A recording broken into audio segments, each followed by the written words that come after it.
주의 보좌로 나아갈 때에 어찌하니 기쁠까. 주의 얼굴을 항상 배우니 더욱 친근합니다. 내가 매일 십자가 앞에 더 가까이 가오니 구세 주의 흘린 보배 피로써 나를 정케 하소서. 우리 구주의 넓은 사랑을 증량할 자 없으며 주가 주시는 참된 기쁨도 헤아릴 수 없도다. 내가 매일 십자가 앞에 더 가까이 가오니 구세 주의 흘린 보배 피로써 나를 정케 하소서.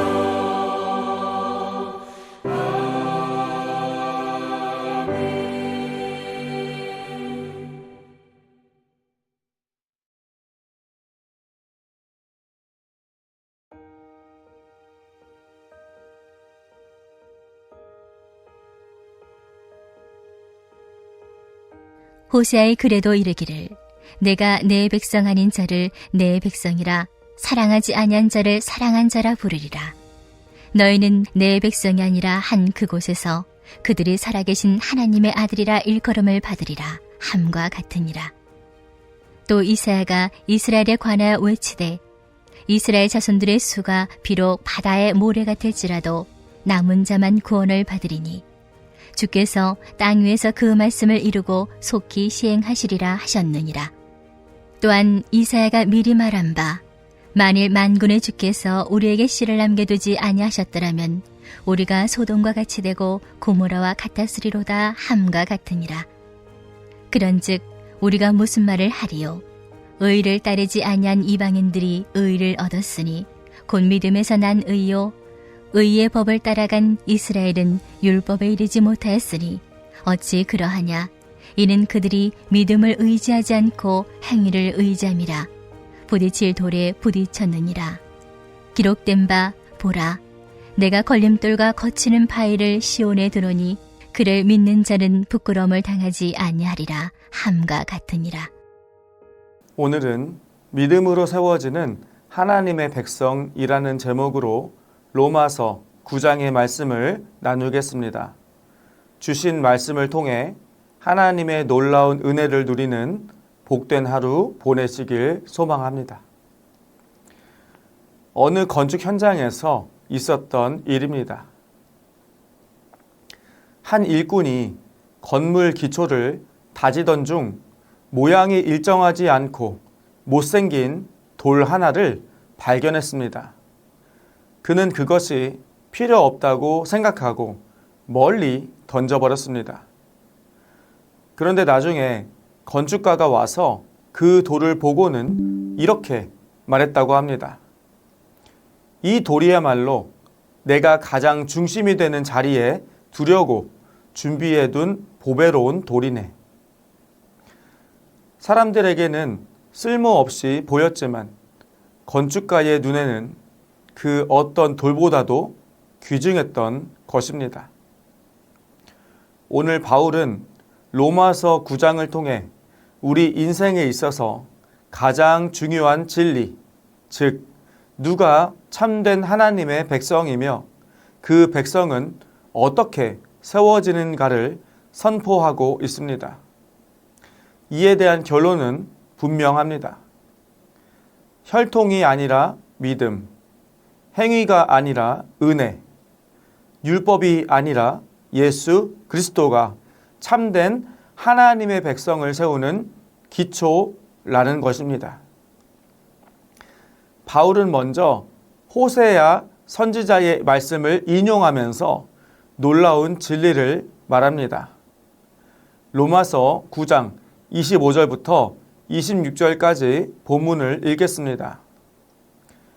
호세아의 글에도 이르기를 내가 내 백성 아닌 자를 내 백성이라 사랑하지 아니한 자를 사랑한 자라 부르리라. 너희는 내 백성이 아니라 한 그곳에서 그들이 살아계신 하나님의 아들이라 일컬음을 받으리라 함과 같으니라. 아멘. 원래 이 말씀은 이스라엘의 회복을 말한 것이지만 바울은 그것을 이방인의 구원에 적용합니다. 이는 단순한 문자적 해석이 아니라 예수 그리스도 안에서 성취된 언약의 관점에서 구약을 재해석한 것입니다. 즉, 하나님의 구원은 민족, 혈통, 과거의 조건과 무관하게 그분의 긍휼과 주권에 따라 이루어진다는 사실을 드러냅니다. 오늘날 우리도 마찬가지입니다. 우리는 본래 하나님과 상관없는 이방인이었습니다. 그러나 예수님 안에서 하나님은 우리를 내 백성, 사랑한 자라고 불러주셨습니다. 이것이 복음이며 이 긍휼이 오늘 우리가 여기에 서 있는 이유입니다. 이사야 선지자는 이스라엘 자손이 바다의 모래 같을지라도 남은 자만 구원을 얻으리라고 외칩니다. 수많은 사람이 하나님의 백성이라 자처했지만 실제로 구원을 얻은 자는 그중 일부, 즉 믿음을 지킨 남은 자였습니다. 이 말씀이 우리에게 주는 메시지는 명확합니다.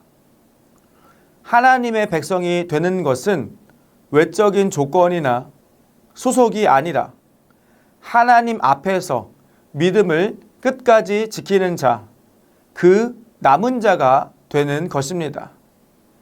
그렇기에 바울은 하나님의 구원이 하나님의 신실하심과 주권에 기초하고 있음을 강조합니다. 이어서 로마서 9장 29절을 읽겠습니다. 또한 이사야가 미리 말한 바 만일 만군의 주께서 우리에게 씨를 남겨두지 아니하셨더라면 우리가 소돔과 같이 되고 고모라와 같았으리로다 함과 같으니라. 아멘. 29절에서 말하는 씨를 남겨두셨다는 것은 하나님의 은혜의 결과입니다. 노아, 엘리야, 바벨론 포로 시기에 남은 자들까지 하나님은 언제나 심판 가운데서도 구원의 씨앗을 남기셨습니다. 그리고 지금도 하나님은 동일한 방식으로 당신의 백성을 보존하고 계십니다. 바울은 이제 믿음의 핵심 주제로 돌아옵니다. 율법을 알지 못한 이방인들이 믿음으로 의에 이르렀고 반면 율법을 따른 유대인들은 의에 이르지 못했다고 말합니다. 왜일까요? 그 차이는 단 하나, 믿음의 유무입니다.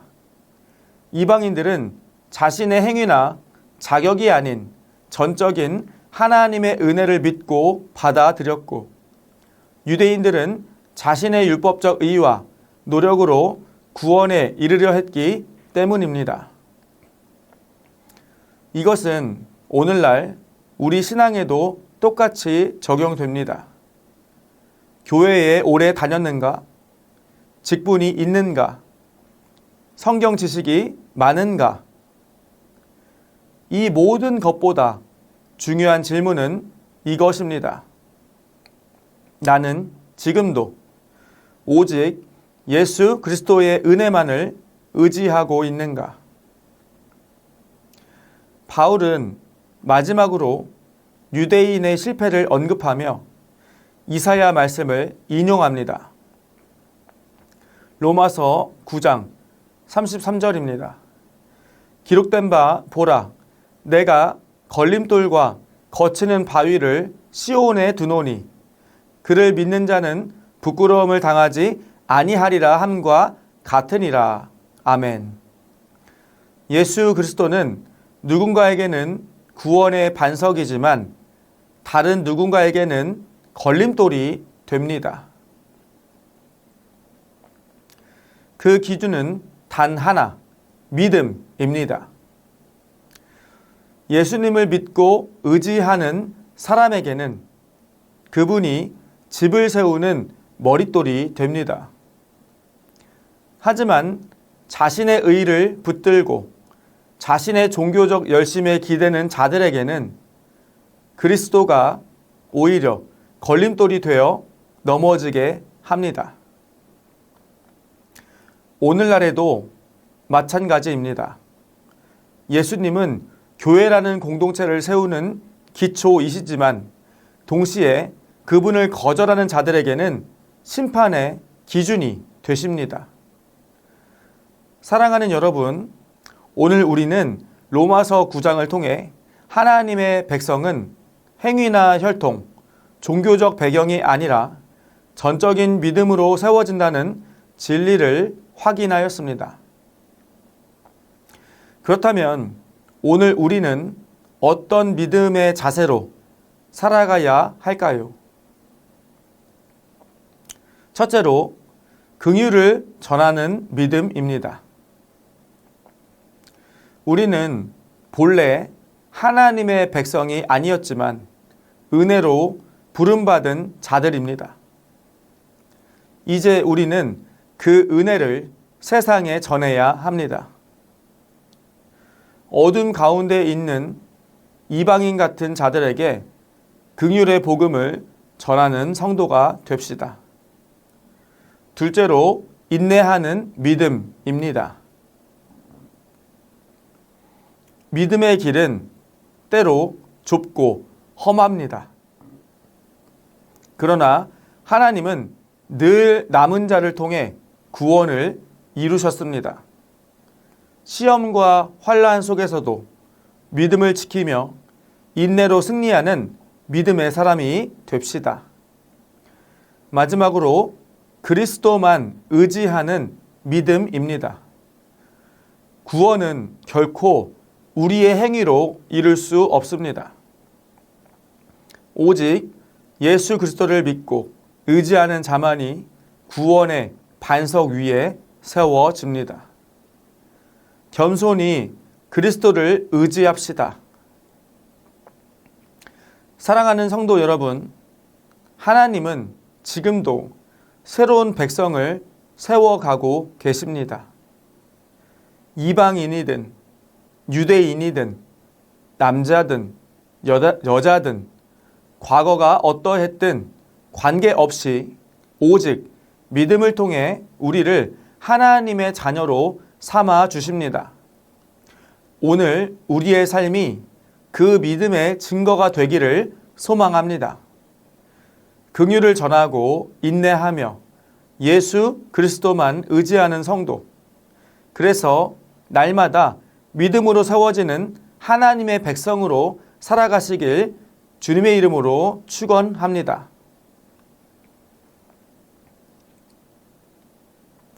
우리 함께 이 시간 기도하기 원합니다. 첫째로 우리를 긍휼로 부르시고 믿음 위에 세우신 은혜를 기억하며 오늘도 오직 예수 그리스도만 의지하는 하루 살도록 기도하시겠습니다.